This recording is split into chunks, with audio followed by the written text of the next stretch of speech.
Past here in Moscow. Russia once again being accused of trying to influence the U.S. presidential election. This time, American intelligence officials are apparently looking into what they see as a possible covert operation with the goal of creating public distrust of the voting system. Our Washington correspondent, Tietjikan, she picks up this story.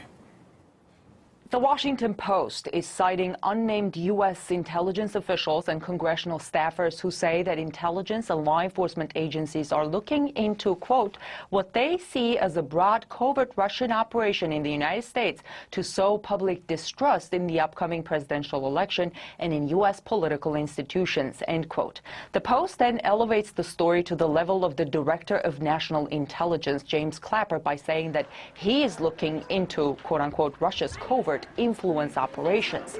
Without clarifying what they mean by influence operations, the Post goes on to write about potential hacking of election systems with a caveat.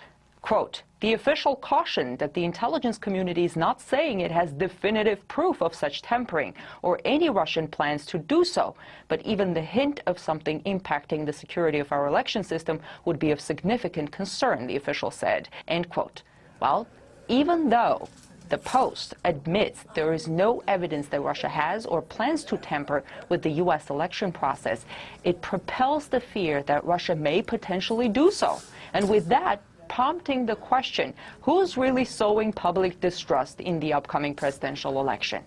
Another insinuation is that Russia was responsible for the leak of thousands of emails of the Democratic Party, which showed that the party that claimed to be neutral to its candidates used its resources to undermine Bernie Sanders. Again, no evidence that Russia was behind the leaks, but the allegations helped the Democratic Party and the Clinton campaign to change the subject from the content of the leaks to Russia.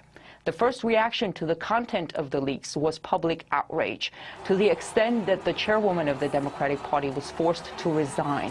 And the DNC emails did affect many people's trust in the political process, but many were mindful of the fact that whoever leaked the emails did not write them. And these are only the latest in a series of allegations against Moscow. Last week, a cyber attack conducted on electoral systems in 2 U.S. states. A statement from the FBI said an unknown actor was responsible. However, American media outlets singled out Russia as the only perpetrator, though without any evidence.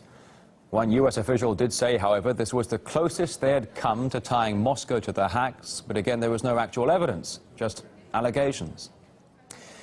Well, some Americans are also getting fed up with the relentless attacks on Russia and their costliness in particular. A petition's been started calling on Congress to stop wasting tax dollars on, quote, a non-existent Russian threat.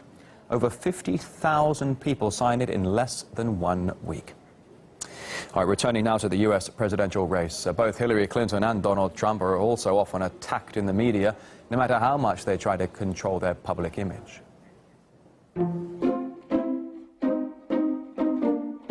I'm not running against crooked Hillary Clinton. I'm running against the crooked media.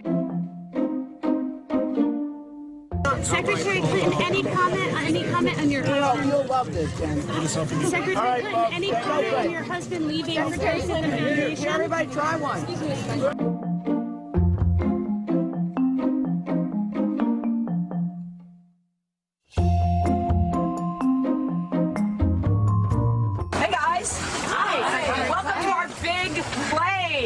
I am so happy to have all of you with me. Have you missed I've been just waiting for this moment.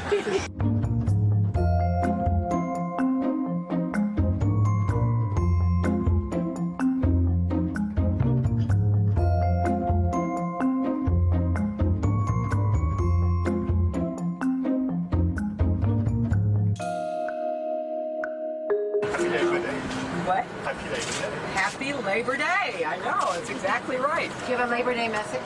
Oh, I do. You'll hear it. I definitely. I look forward to the debates. I mean, I think it's an important element of what we're doing. I think you have an obligation to do the debates. I did them with the other, the other cases. We had, I guess, 11 debates.